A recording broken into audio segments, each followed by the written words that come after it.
நாராயணமூர்த்தி சொல்லி இன்ஃபோசிஸோட ஓனர், அவரோட வைஃப் சுதாமூர்த்தின்னு எத்தனையோ 1000 கோடிக்கு சேரிட்டபிள் ட்ரஸ்ட் வச்சிருக்காங்க. எத்தனை 1000 கோடி சேரிட்டபிள் ட்ரஸ்டே வந்து 1000 கோடி.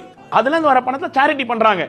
அவங்க ஒரு வாட்டி கார்ல போயிட்டு இருக்கும்போது ஒரு பையன் சாக்ஸ் வித்துட்டு வந்துட்டு இருந்தானா. எவ்வளவு சாக்ஸ்னா 30 ரூபா அப்படின்னாங்களாம். 30 ரூபாய்க்கு சார் நான் எல்லா சாக்ஸும் வாங்கிக்கிறேன், உங்க சாக்ஸ்ல நான் வாங்கிக்கிறேன், இனிமே உனக்கு ஒரு நாளைக்கு எவ்வளவு சாக்ஸ் விற்பேன், நான் ஒரு 15 சாக்ஸ் விற்பேன், 30 15 450 ரூபா, நான் உனக்கு டெய்லி 450 ரூபா கொடுத்துறேன், இனிமே சாக்ஸ் விற்காத, உனக்கு நான் ஸ்கூல்ல சீட் வாங்கி கொடுக்குறேன், நீ படி அப்படின்னாங்க. அவன் சரி, அவர் ரொம்ப சந்தோஷம், டெய்லி 450 ரூபா கொடுப்பாங்க, எனக்கு அப்ப என் வீட்டை நான் பார்த்துப்பேன், 450 ரூபா நான் வீட்டை பார்த்துப்பேன், நான் ஸ்கூலுக்கு போறேன் அப்படின்னு. 1 மாசம் ஆச்சா, 2 மாசம் ஆச்சா, 6 மாசம் கழிச்சு அந்த பையன் வந்து சொன்னா, நான் சுதாமூர்த்தி கிட்ட, நீங்க 450 ரூபா கொடுக்குறீங்க, நான் வந்து இந்நேரத்துக்கு 50 ரூபா சாக்ஸ் விற்க ஆரம்பிச்சிருப்பேன் அப்படின்னா. 50 ரூபா சாக்ஸ் விற்க ஆரம்பிச்சேன். நீங்க 30 ரூபா சாக்ஸ் தான் பணம் கொடுத்தீங்க, இப்ப 6 மாசம் ஆயிடுச்சு, இப்ப நான் 50 ரூபா 100 ரூபா சாக்ஸ் வித்திருப்பேனே அப்படின்னா. அன்னைக்கு சுதாமூர்த்தி நினைச்சாங்களாம், நல்லது பண்ணும்போது கூட ஏதாவது ஒரு எக்ஸிட் கிளாஸ் வச்சுதான் நல்லது பண்ணணும், எப்பவுமே கிடைக்கும்ன்ற மாதிரி இருந்தா ஜனங்களோட புத்தி இப்படிதான் ஆகும்.